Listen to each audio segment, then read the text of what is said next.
Hey guys, it's Will here. I just wanted to talk about pricing. I got this website that I get emails from. It's a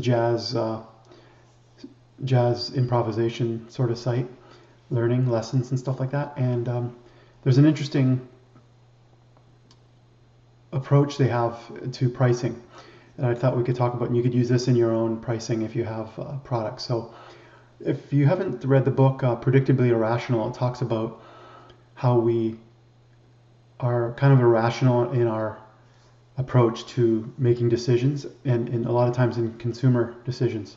So for example, if you have a product that is a certain price, you can make it appear less than it is by having another product at a higher price. So you have two things. So for example, if you go buy a suit and it costs you $500 or $1,000 for the suit, they might offer you a pair of socks at the end or a pair of shoes, and the socks will only be $10, so you'll just throw them on because it seems like nothing.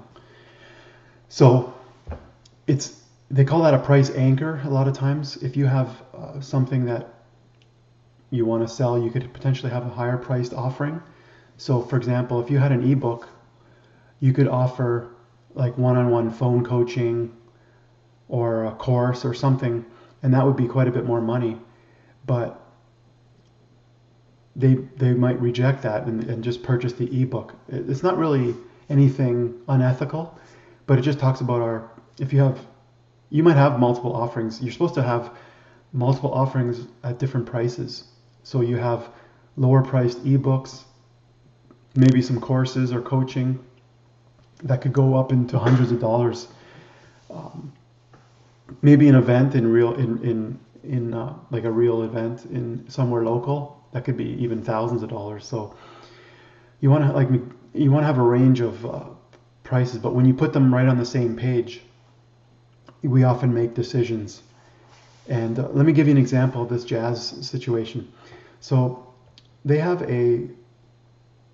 basically a DVD that's $39.95.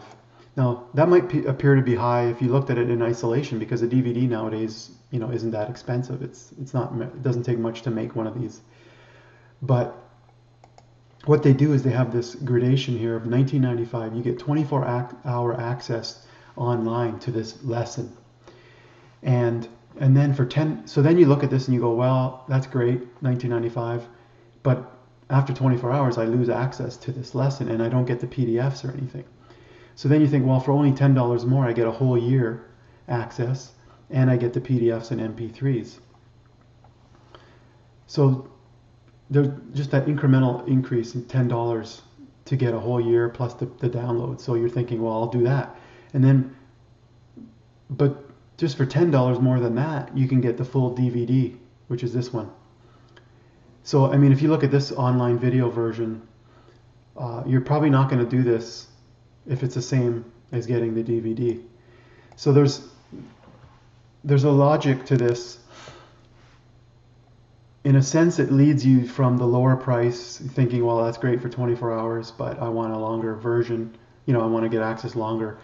And what you'll lose after 24 hours, and you'll eventually end up at this thing saying, I'll get $39.95. I'll still get online access for 24 hours until I get the DVD. And this one's also potential where you have lifetime access.